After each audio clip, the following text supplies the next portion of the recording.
네, 이 시간 허락해 주신 우리 하나님께 영광 돌려드리며 우리 하나님 이름 그 성호 앞에 찬양을 올려드립니다. 회장님 부담을 주셔서 감사합니다.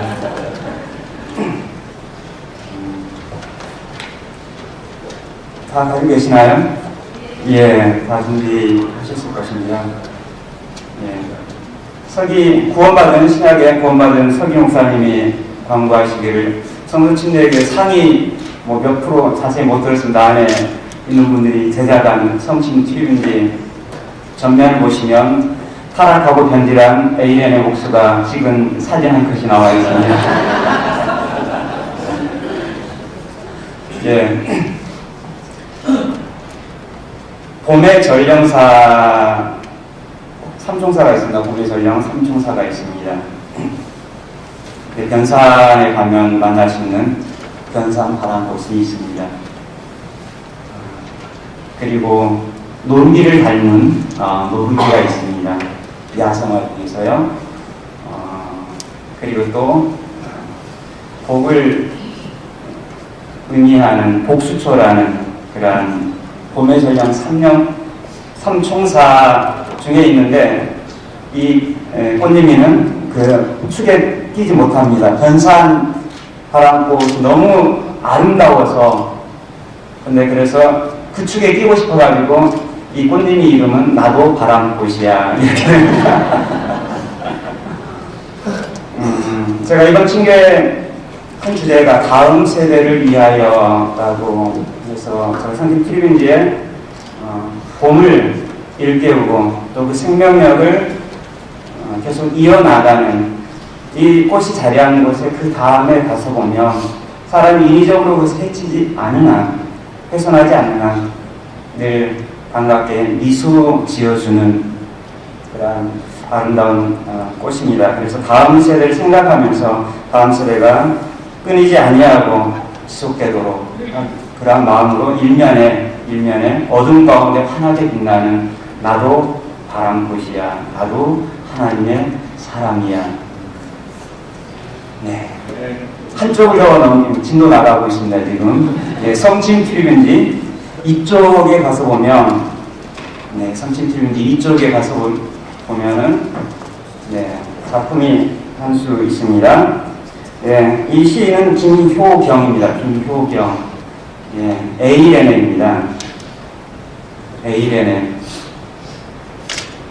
웃으셔야 되는데요, 지금 이 상황에서는. 말이 쉬워서 안 웃어요. 네. 다음 세대입니다. 다음 세대입니다. 에이렌의 김효경이 다음 세대. 이해되셨나요? 제 딸내미입니다.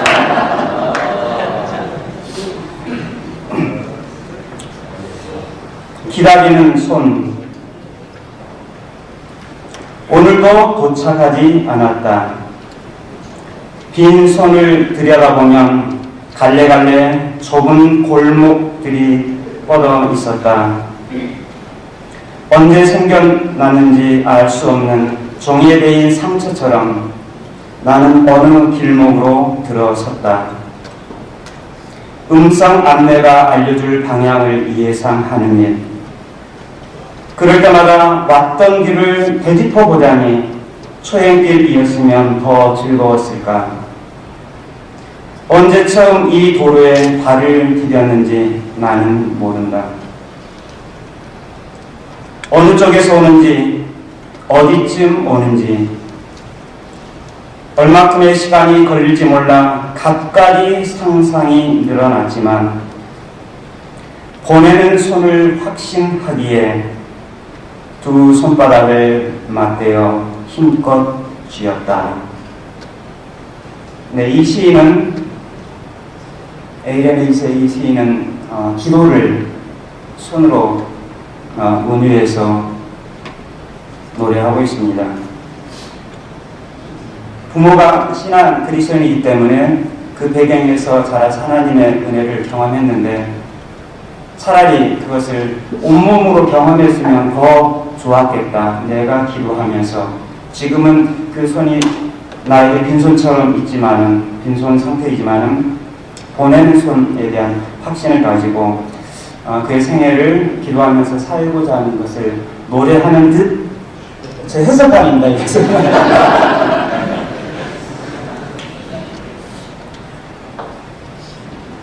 다음 세대, 네, 다음 세대에도 이러한 아름다운 영성의 꽃이 나도 바람꽃이야, 나도 하나님의 사람이야, 다음 세대 사역자라는 그러한 아름다운 봄 향기가 휘날리기를 기대해 봅니다. 네. 우리는 다음 세대를 뭐라고 정의할 수 있을까요? 연령별로 본다라고 하면 다음 세대는 청년 이하층이라고 얘기할까요? 사역적 영어로 보면 밀레니엄 세대라고 보통 얘기를 할 수 있습니다. 20세기 끝자락에서 태어나서 21세기 전반기에 기업과 사회를 이끌어갈 세대라고 할 수가 있겠죠. 네, 다음 세대는 고령화, 노동의 변화, 기업의 변화, 종교의 변화, 가족과 사회의 변화, 정보 기술 등의 변화 등으로 사회가 굉장히 복잡, 다단해지고 있을 거라고 전망했고 이미 우리는 그러한 세대를 살아가고 있습니다. 특히 IT의 발전으로서 SNS, 그래서 트위터 하시고 페이스북 하시고 밴드 하시고 이런 것들이 아마 이 다음 세대의 삶의 특징이다라고도 할 수가 있겠죠. 다음 세대는 자유를 원합니다. 개인화를 좋아하고 기업의 성실과 정직함을 중요하게 여깁니다. 교육이나 사회생활 속에서도 엔터테인먼트와 놀이를 즐기고 또 서로 협업하는, 서로 협력해서 일하는 것, 또 속도를 중시하고 또 저들은 변화, 혁신을 중요합니다. 이런 다음 세대의 삶의 모습을 보면서 우리 목회자들은 이렇게 평가할 수 있습니다. 멍청한 세대, 컴퓨터와 인터넷에 중독된 세대, 사교성을 상실한 세대, 수치심이 없는 세대, 헬리콥터 부모를 가진 무목적적인 세대. 다시 말해서 나이가 들어도 필요합니다 그러면 부모님이 헬리콥터 하고 있어 원자해주는 헬리콥터 부모를 가진 폭력적인 걸 베풀 줄 모르며 노동 윤리가 없으며 자신밖에 모르는 세대로 일축할 수가 있습니다. 하지만 우리가 기억해야 될 것은 다음 세대의 이 유희만 삶을 누리는 즐기는 것만 추구하는 것이 아니라는 거죠. 저들에게도 여전히 불안한 그러한 국면들이 있습니다. 여전히 대학 문제나 배우자 문제 그리고 이력 이런 문제들에 대해서 경제 문제, 환경 문제에 대해서 저는 여전히 불안해하고 있습니다. 다음 세대 좀 복잡 다단합니다. 그래서 다음 세대 사역자는 저들의 삶의 자리를 잘 관찰하고 저들을 아울러야 하는데, 특히 이제 청년 이상층 세대는 그래도 어느 정도 동질감이 있으니까는 기존의 목회 방식으로 사역을 진행한다고 하면 청년 이하 밀레니엄 세대에 대해서는 새로운 방법이 필요하겠죠. 다음 세대 사역자를 생각을 해봤습니다. 다음 세대 사역자를 위한 사역의 전략이 뭘까? 이 공리 저 공리를 하면서 계속 이런 식으로 제가 모르는 분야를 할 거냐, 그럴 수는 없습니다. 제가 아까 소개해 주신 목사님께서 신학을 잘 다진다고 했는데 아무래도 제 전공으로 가야 되지 않겠습니까? 그래서 다음 세대 후배 사역자들을 위해서 A련의 어록을 좀 공개해 볼까? 예를 들면 맛보기 하면 헬라어 1년 공부 시간 낭비다. 이런 게 A련의 어록에 있습니다. 헬라어 한 학기 두 학기만 하면은 까먹지 않습니까? 그렇죠? 방학하고는 다 까먹고 그렇습니다. 반어적인 표현이죠. 헬라어 평생 공부하면서, 저는 신약이니까 이제 구약을 힘들어야 되겠죠. 우리 설교를 계속 공부합시다. 뭐 이런, 예. 그리고 또 하나 어록을 공개를 하면, 원조 한문을 공부합시다. 뭐 이런 게 또 제 어록에, 의견의 어록에 또 있습니다. 원조 한문. 설교하고 공부하기 전에 수학을 공부합시다. 뭐 이런. 예. 글쓰기 보시면 아리스토텔레스의 시학을 먼저 한번 가서 읽어봅시다. 뭐 이런 얘기도 하고 싶었습니다. 또 신조어를 발표할 그런 생각도 해봤습니다. 신조어, 처음 들어보는 용어일 수 있겠습니다. 엔터포츠라는 말 아시겠습니까? 엔터포츠? 예. 레포츠란 말은 들어보셨을 텐데, 엔터포츠는 아마 처음 들어보셨을 것입니다.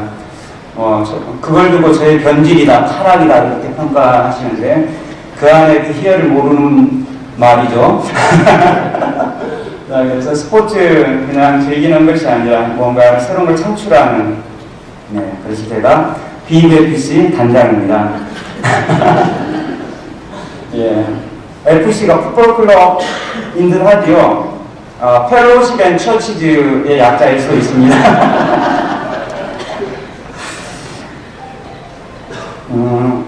네, 그렇게 할 수는 없어서 아무래도 신약을 가리기로 제가 생각을 했습니다. 제 딸아이의 시를 소개를 하면서 제가 기도라는 주제를 여러분에게 말씀을 드렸습니다. 예수님께서는 다음 세대 사역자를 위한 사역 전략을 기도 형식을 빌어서 신약성경에 기록하고 있는 본문이 있습니다. 요한복음으로 가도록 하겠습니다. 요한복음 13장부터 17장은 요한복음 13장부터 17장은 예수님의 고별설교이죠. 자, 그렇기 때문에 요한복음 안에서도 또 하나의 책 속의 책이라는 그런 개념으로 보시면은 하나의 설교 강화가 되겠습니다. 이 고별 강화는 6월절 전을 시간으로 정하고 있고요. 그리고 1년의 사건들을 전개시켜 나가는 하나의 단위가 되겠습니다. 우리가 잘 알고 있듯이 예수님께서 이 고별 강화를 하신 것은 한때 해당했던 용어로는 별세죠, 별세. 세상을 떠난 당신께서 이 세상을 떠나시는 그런 상황. 그러면 그리스도께서, 메시아께서 세상을 떠나니까 그를 따르던 제자들의 상태는 어땠을까요? 네, 근심의 상황이겠죠. 뿐만 아니라 저들은 예수님에 대해서 또 오해하기도 하는. 자, 그러다 보니까 근심도 하고 오해도 하고 하다 보니까 저들이 신앙의 동요를 일으키는 그야말로 위기의 상황이었다. 그래서 제자의 상호간에 제자 공동체의 사랑의 끈이 느슨해지고 있습니다. 독자는 실족할 수도 있습니다. 자, 그런 상황인 독자, 제자들 대상으로 예수님께서 고별 강화를 말씀을 하시는 거죠. 이 고별 강화 수반장부 17장을 보시면, 전체 구조를 보시면, 수반장 1절을 저희는 서론이라고 할 수가 있습니다. 13장 1절을 고별 강화의 서론이다. 6월절 전에 예수께서 자기가 세상을 떠나 아버지께로 돌아가실 때가 이른 줄 아시고 세상에 있는 자기 사람들을 사랑하시되 끝까지 사랑하시느니라. 떠나신다? 남겨두신다? 사랑하신다. 그리고 사건을 서술해주고 있습니다. 제자들 발을 씻겨주시고 한 제자가 예수님을 배반할 거다라는. 그래서 31절로 38절에서는 고별 강화의 주제를 제시해주는 그러한 구절이 31절부터 38절입니다. 여기에 표현된 제시된 주제들은 예수님과 아버지의 영광 그리고 연합, 일시적인 분리인 죽음을 얘기하고 서로 사랑해야 하는 제자들의 표시인 상호 간의 사랑, 그리고 베드로의 질문.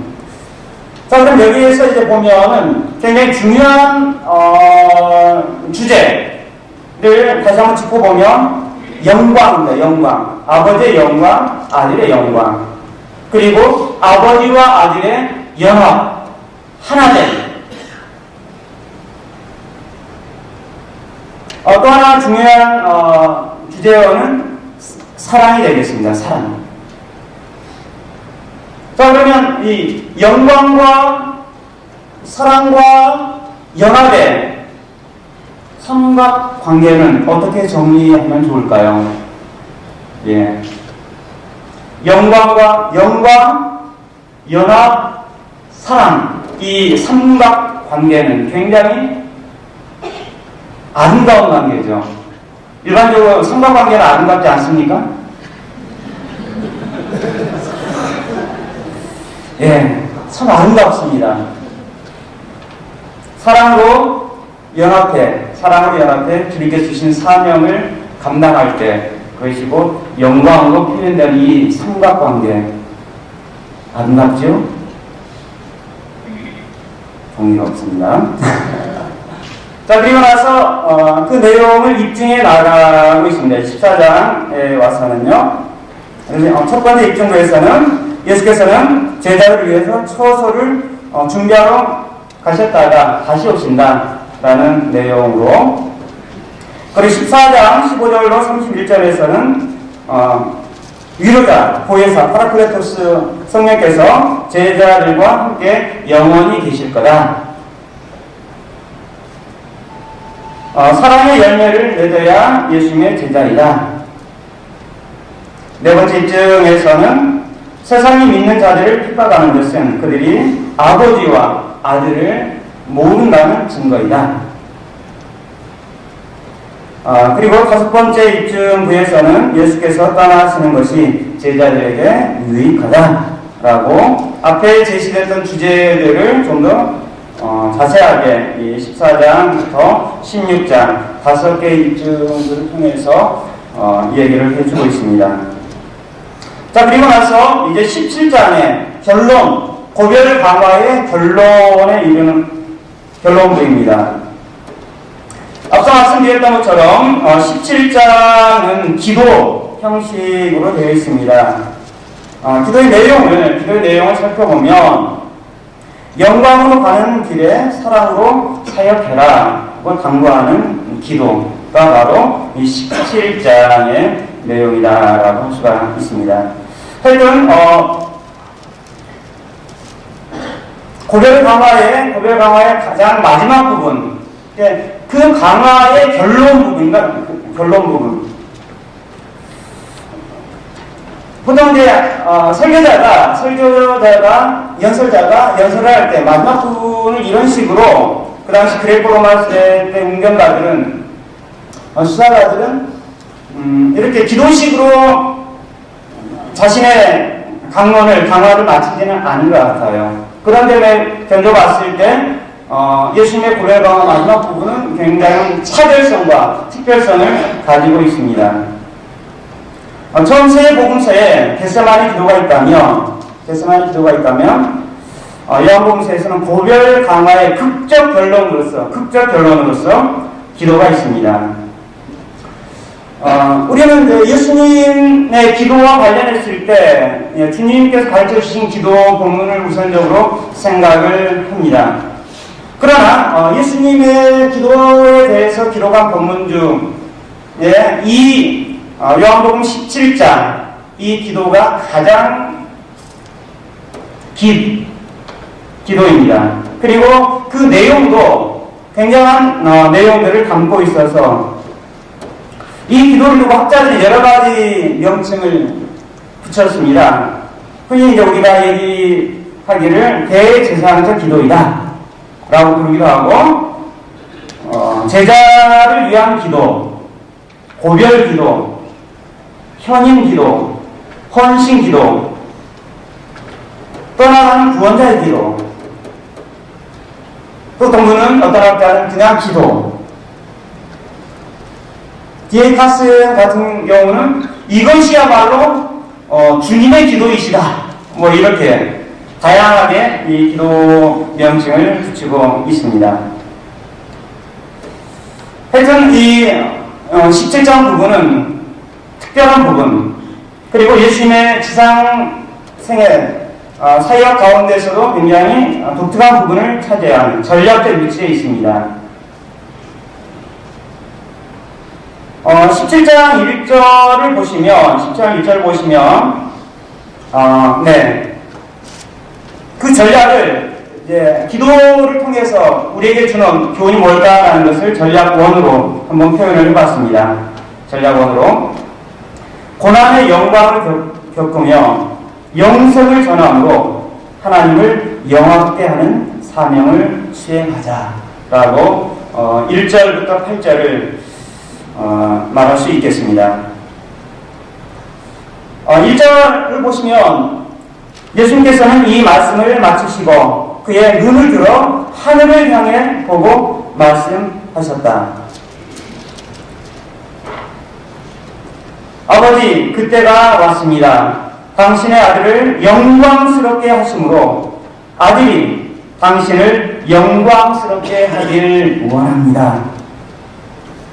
어느 번역본을 보더라도 이런 표현은 없습니다.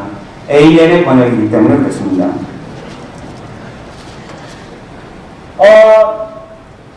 앞의 내용과 연결해서 보시면 33절에서 예수님께서 그런 선언을 하셨죠. 16장 33절입니다. 이것을 너희에게 이르면 너희로 내 안에서 평안을 누리게 하려 합니다. 세상에서 너희가 환난을 당하라 담대하라. 내가 세상을 이겨노라 하시니라. 예수께서 이 말씀을 하시고 눈을 들어 하늘을 우러러 이렇게 진행을 하고 있습니다. 자, 그러니까 조금 전 상황까지만 하더라도 예수님께서는 뭐 하고 계셨나요? 제자들을 대상으로 직접 가르치고 계셨습니다.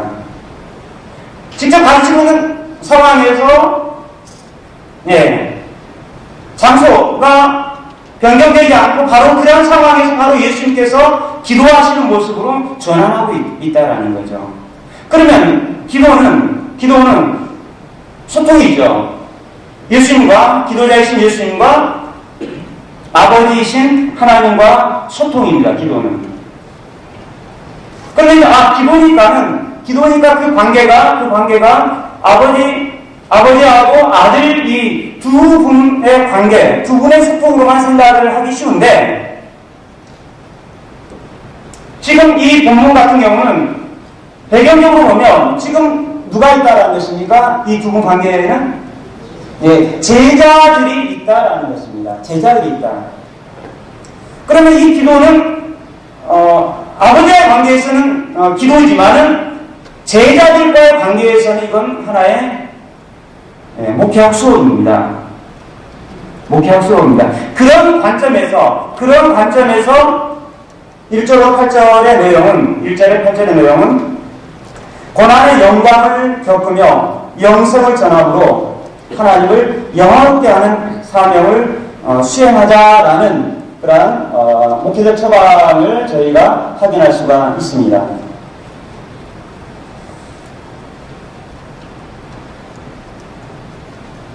특히 이제 요한복음에서는 호라라는 이 모티프를 잘 사용을 하고 있죠. 그때가 이미 왔습니다. 라고 완료형을 쓰고 있습니다. 앞부분에서는 2장이나 7장이나 8장에서는 아직 제때가 이르지 않았습니다. 라고 했었는데, 근데 뒤에 와서 보니까는 12장 이하에서는 그때가 이르렀습니다. 그때는 어느 때일까요? 그때는 예수님의 생애, 지상사역의 마지막 부분에 해당하는 사건들을 지시해주고 있는 표현입니다. 십자가의 중심, 무덤에 묻히심, 부활, 승천, 그리고 아버지 하나님과 함께 높이신, 고향된 그러한 모습을 다 함축하고 있는 단어가 요한이 사용하고 있는 호라, 때가 되겠습니다. 때가 이르렀다. 어떤 때입니까? 당신의 아들을 영광스럽게 하심으로, 아들이 당신을 영광스럽게 하기를 원합니다. 아들을 영광스럽게 해주십시오. 굉장히 여기에서 예수님께서 독사라는 단어, 독사조라는 단어를 쓰면서 역설적으로 쓰고 있습니다. 역설적으로. 아들의 영광과 아버지의 영광의 모습은 좀 대조적입니다. 왜 대조적인 거 아니? 아들의 영광은 뭐가 영광인 거 아니? 지금 앞에 놓여있는 고난과 십자가의 죽음을 기꺼이 즐거움으로 가는 것. 그럼 여기서 예수님께서는 무엇을 기도하고 있습니까? 당신의 뜻에 따라서 저는 이 고난의 길, 죽음의 길을 가겠습니다. 저를 영광스럽게 만들어 주십시오라는 예수님의 기도는 고난의 길을 걷겠습니다 라는 그런 표현입니다. 그 길을 갈 때 비로소 누가 영광스럽게 되는 건가요? 이제는 하나님이 영광스럽게 되는 거죠. 그래서 예수님께서는 당신 아들을 영광스럽게 하심으로 아들이 당신을 영광스럽게 하기를 원합니다 라고 말하고 있습니다. 이 자리에 가서 보니까 당신은 그에게 모든 육체에 대한 권세를 주셨는데 당신이 그에게 준 모든 사람들에게 영원한 생명을 주기 위해서입니다. 자, 여기서도 보면 중요한 단어들이 있습니다. 모든 육체의 권세, 또 영원한 생명. 예수님에게 권세가 주어져 있습니다. 어떤 권세일까요? 영원한 생명을 전달할 권세입니다. 또 그것도 하나님께서 허락해 주신 사람들에게 그 영원한 생명을. 여기서 보면 예수님은 철저하게 하나님께서 하시고자 하는 그 하나님의 생명, 영원한 생명을 예수 그리스도를 통해서 사람들에게, 우리에게, 모든 사람들에게 전달하고자 하는 하나님의 생명을 전달해 주시는 그런 모습을 보이고 있습니다. 철저하게 예수님께서는 하나님의 뜻에 따라서 그의 사역을 진행하고 있는 거죠. 예수께서는 직접 이미 그에게 주어진 것을 위해서 기도하고 있습니다. 아들을 영광스럽게 달라는 기도는 그의 순종적인 권한과 십자가의 죽으심을 통해 사람들에게 영생을 전하고 아버지의 광채 전도로 들어가게 해달라는 기도입니다. 요한복음 전체적인 구조는 선제 상태에서요, 성육신 이전에 선제 상태에서 하강, 아래로 내려오신 성육신 하강이죠. 성육신에서 다시 선제의 영광으로 돌아갑니다. 그러면 이 영광으로 돌아가는 출입문은 뭘까요? 출입문은 십자가, 고난의 십자가이죠. 그렇기 때문에 예수님께서는 본인이 가는 길이 영광스러운 길이다. 구체적으로는 지금 얘기하고 있는 것처럼 아버지의 영원한 생명을 전달하는 것이기 때문에 3절이 이렇게 말하고 있습니다. 기도하고 계십니다. 그 영원한 생명은 오직 한 분이신 참되신 하나님을, 그리고 당신이 보내신 예수 그리스도를 아는 것입니다. 영성의 정의를 하기를 굉장히 특별하게 정의를 하고 있습니다. 원어적 본문으로 보면, 기노스코, 아는 것이 영생이다. 이런 신약성경 원문 구절을 보면 상당히 당혹스러울 수가 있습니다. 뭐라고? 아는 것만으로 영생을 경험할 수 있단 말이냐? 아마 우리가 이렇게 평가하는 것은 우리들이 알다라는 것에 대한 이해가 저자가 말하고자 하는, 또 예수님이 쓰셨던 그 알다라는 그 이해 개념하고 거리감이 있어서 아마 그렇게 느끼지 않을까 생각합니다. 저는 이렇게 한번 표현을 해봤습니다. 이 부분을 아는 것, 기노스코에 대해서 아는 것. 그래서 어떻게 표현하는가 하니 일종의 이것은 생략적 표현이다. 생략적 표현이다. 극도로 함축된 표현이다. 그렇습니다. 우리가 하나님의 영원한 생명을 경험하기 위해서는 먼저 하나님을 알아야 하는 거죠. 하나님. 그 하나님은 한 분이시고 그 하나님은 참되시고 신실하십니다. 구약 성경에 말하는 것, 창세기에서 말하는 것처럼 우주 만물의 창조주이신 그 하나님을 먼저 알아야 하는 거죠. 그리고 하나님의 아들 예수님이 메시아이시다. 우리는 보통 예수 그리스도를 하나의 그냥 이름처럼 고유명사 이름처럼 이해를 해버리고 말거든요. 그러나 예수 그리스도라는 이 기독론적 칭호, 수업 시간에 쓴 용어가 그냥 막 나오려고 합니다. 이제 제가 내려가야 할 시간이 되니까 이렇게 되네요. 이 기독론적 칭호 속에서는 엄청난 의미가 있습니다. 예수님 그분은 하나님께서 당신의 일을 수행하도록 기름 부음을 받은 인물이다. 그러면 우리가 알고 있듯이 하나님께서 맡겨주신 일은 뭘까? 십자가의 죽으심과 부활을 통해서 우리의 죄를 대속해 주시는 사역이지 않습니까? 그 모든 것을 다 함축하는 용어로 알다라는 표현을 쓰고 있습니다. 첫날 노경호 목사님께서도 히브리어 관련해서 알다, 야다에 대해서 말씀해 주시는 바로 그러한 개념이 지금 여기 요한복음에서 기노스코의로 표현을 하고 있습니다. 사절에서 보니까 저는 당신이 제게 하라고 맡기신 일을 완성하여 땅에서 당신을 영광스럽게 했습니다. 헬라어 시제를 보면 부정과거용으로 영광스럽게 했습니다. 했다. 과거용으로 표현을 하고 있어요. 과거용으로. 그런데 아직 예수님께서는 지금 이루셨습니까? 이루지 않으셨습니까? 아직은 안 이루셨죠. 왜? 아직 십자가의 죽으심과 부활이 그 사건이 남아있고 또 하나님께로 가심의 사건이 남아있는데 그런 불구하고 예수님께서는 하나님께서 기꺼이 이 길을 가시기 때문에 그 확실하기 때문에 이런 식으로 이미 이루어진 것처럼 표현을 하고 있는 거죠. 5절에서 아버지 제가 창세 전에 아버지와 함께 누렸던 그 영광으로 아버지 앞에서 저를 지금 영광스럽게 해 주십시오. 5절 부분은 신약성서의 예수님의 정체를 영광은 기독론 연구 분야에서 굉장히 중요한 구절로 학자들이 다루고 있습니다. 창세전에 아버지와 함께 누렸던 그 영광으로 선제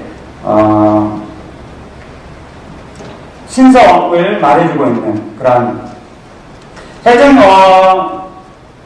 영광은 영광에 이른다. 영광은 영광에 이른다라는 거죠. 빨리 구체적으로 얘기하면 고난의 죽으심은 곧 하나님의 영광이다. 제가 그 길을 가겠습니다.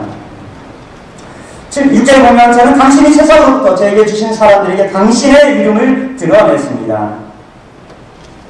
그러면 본래 당신에 속한 사람들이나 당신은 그들을 저에게 주셨습니다. 그들은 당신의 말씀을 지켰습니다. 예, 선물이 오고 갔네요. 선물이 오고 갔습니다. 예, 선물이 오고 갔습니다. 예, 하나님께서 아버지께서 아들에게 선물을 줬습니다. 사람을 선물을 줬습니다. 아들은 사람에게 선물을 주기 위해서 영광을 받습니다. 권한을 받으십니다. 굉장히 묘한 관계이죠. 자, 이런 식으로 예수님께서는 그의 사역 가운데 철저하게 하나님의 이름을 드러내므로 하나님의 역사하심, 하나님의 활동하심 드러내는 다른 어떤 것이 아닙니다. 다른 어떤 것이 아닙니다.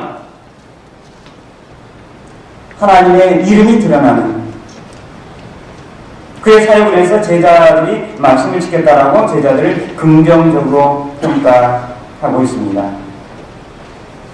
7절 지금 그들은 당신이 제게 주신 모든 것이 당신에게 온 것으로 알고 있습니다.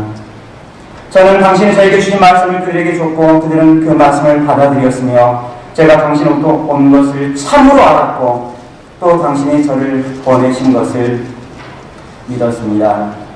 라고 첫 번째 부분을 얘기를 하고 있습니다. 전체 내용을 요약해보니까 전략1에서는 고난의 영광을 겪으며 영생을 전함으로 하나님을 영광스럽게 하는 사명을 수행하자라고 표현할 수가 있습니다.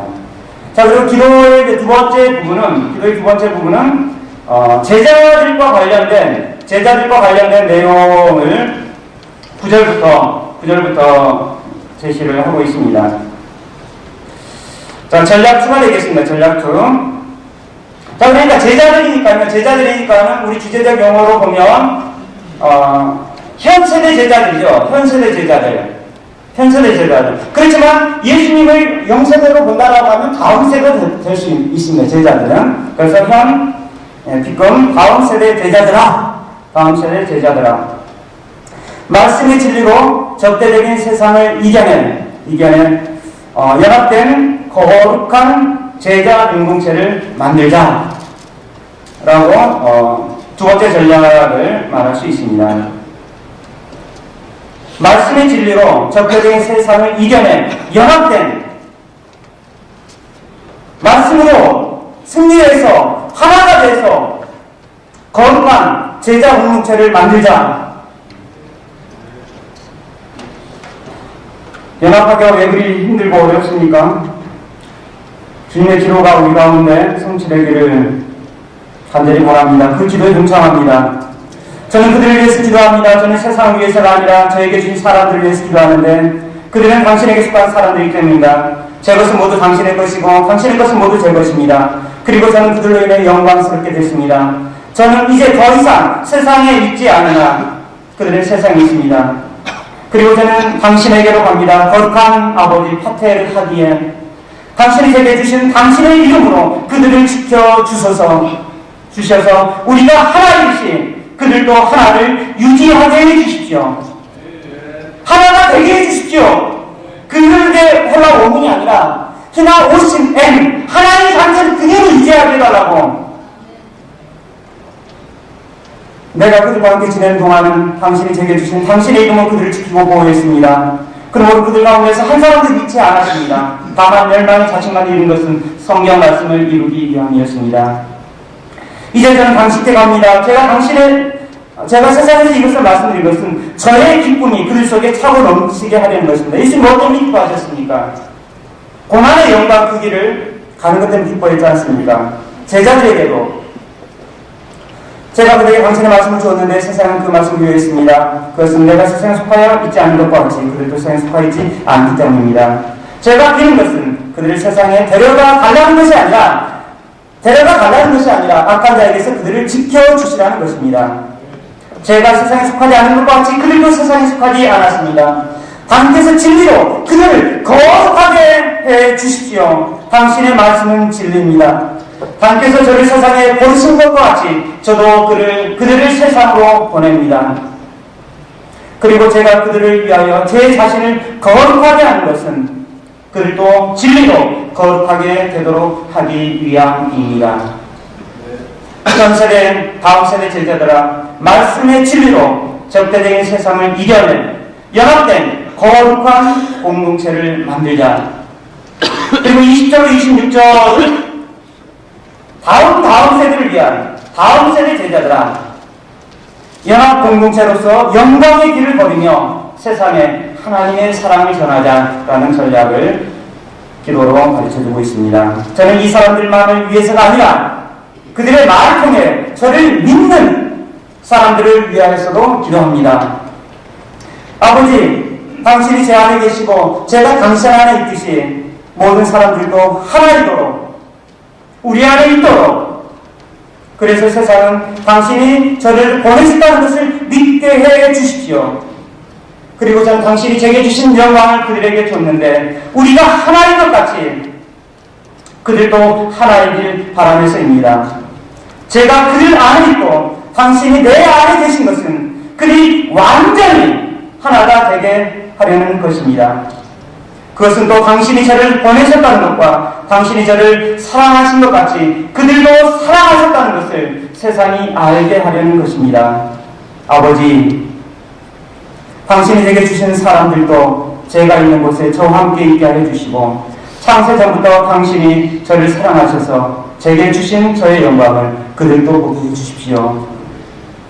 파테르 디카이의 그 의로우신 아버지, 당신은 세상은 당신을 알지 못하였으나 저는 아버지를 알았으며 이 사람들도 당신 저를 보내신 것을 알고 있습니다. 저는 이미 그들에게 당신의 이름을 알렸으며 앞으로도 알려 당신이 저를 사랑하신 그 사랑이 그들 안에 있게 하고 저도 그들 안에 있게 하겠습니다. 라고 예수님께서 기도를 하고 있습니다. 감사합니다.